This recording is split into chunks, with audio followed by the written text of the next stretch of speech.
All right, so this is just a quick little introduction to World War II.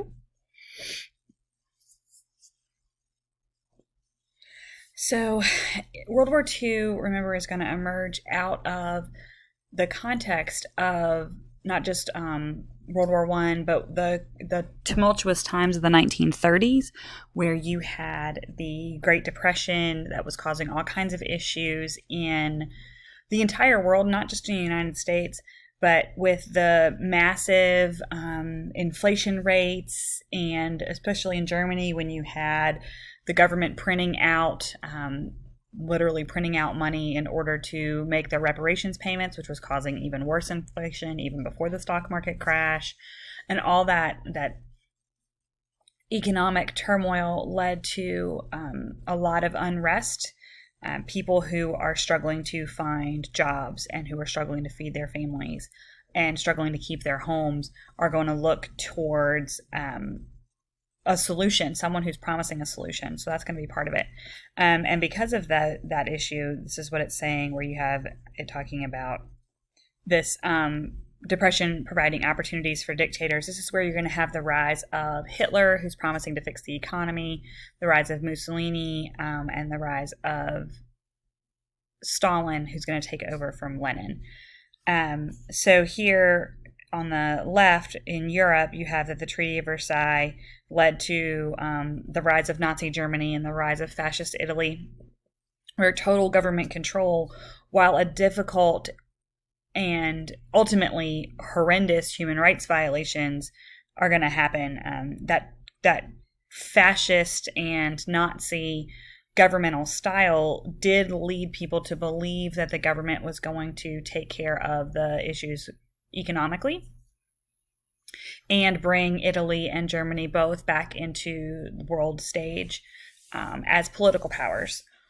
Here in the now Soviet Union, remember that near the end of World War I, Russia had to withdraw early from World War I. They signed a peace treaty with the Germans to exit World War I because they were dealing with a revolution within their own country.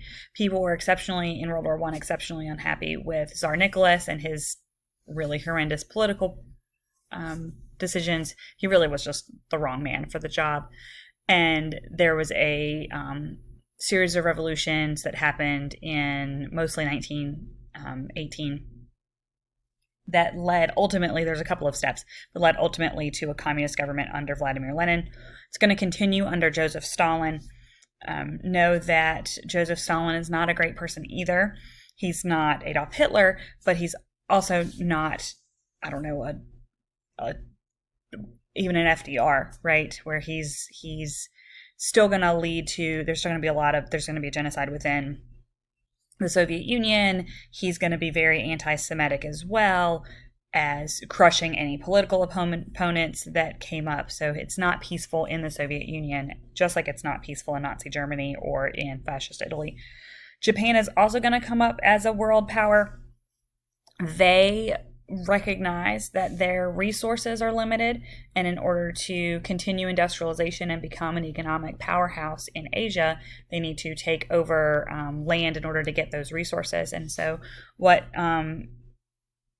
the Japanese end up doing is they invade into what is now the Korean Peninsula and eastern China, and ultimately take over almost all the land in East and Southeast Asia before we're able to make headway in that region during World War II. When you learn about World War II, you'll see people referring to theaters of war. It just means the places that World War II is fought. So World War II is fought obviously in Europe against Nazi Germany and fascist Italy predominantly.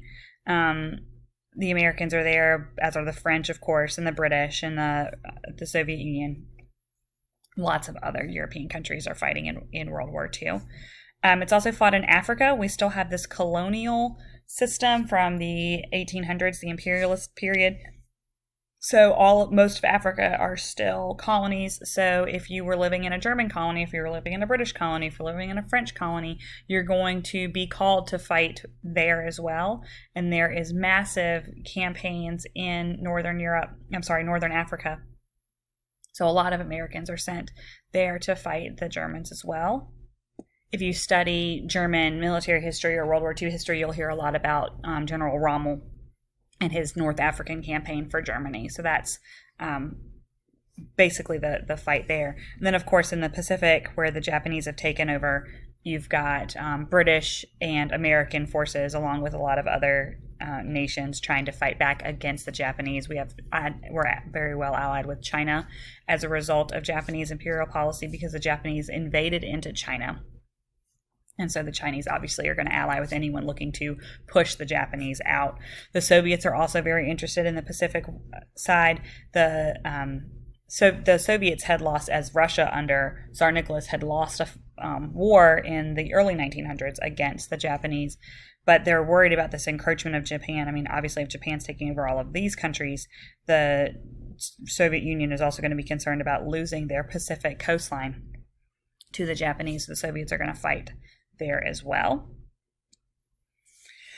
Now, there's a series of causes for World War II that are pretty simple to think about. We've already talked about how there's totalitarian dictators, the total power of the Germans and the Italians and the Japanese, who are aggressively militarily taking over land that doesn't belong to them.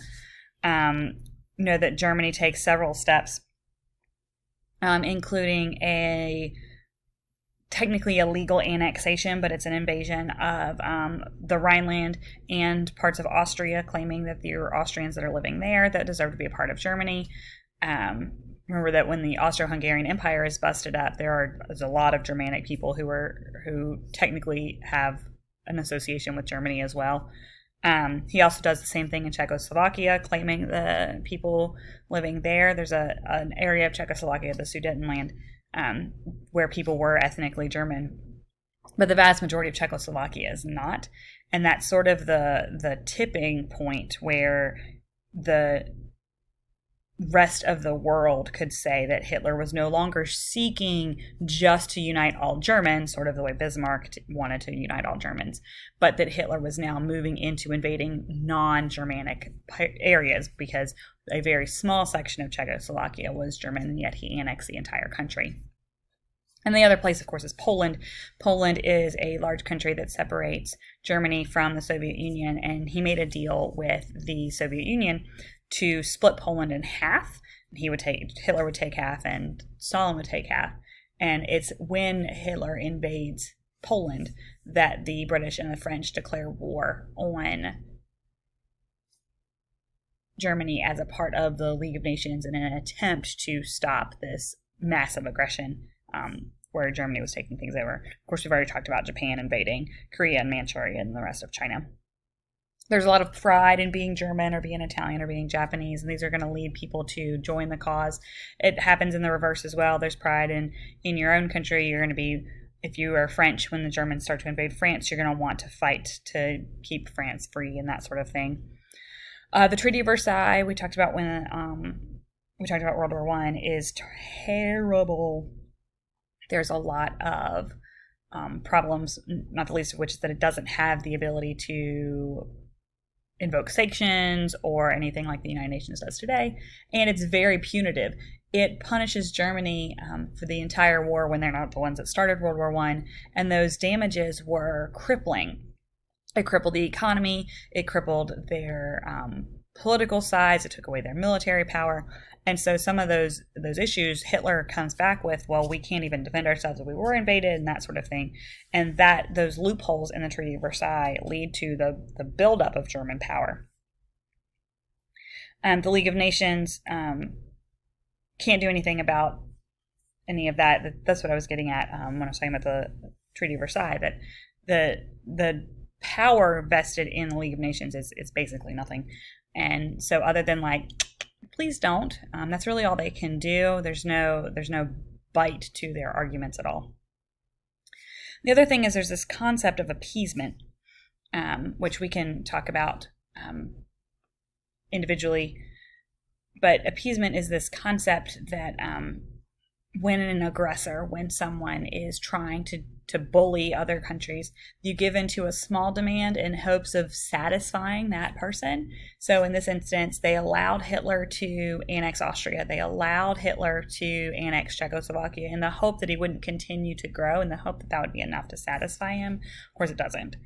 And the analogy that a lot of history teachers like to use is like the little kid in the store where they're mommy, I want that, mommy, I want that, mommy, I want that, mommy, I want that, and mom has a couple of options. Option one is just to continue to say no, and the kid starts screaming, right? Or to give the kid whatever it is that they ask for in the hope that that satisfies them. So you're at the checkout line and you're like, mommy, I want a sucker, mommy, I want a sucker, mommy, I want a sucker. You continue to say no, the kid gets louder and louder and louder, and it's, from personal experience, a little hard to even think at that point.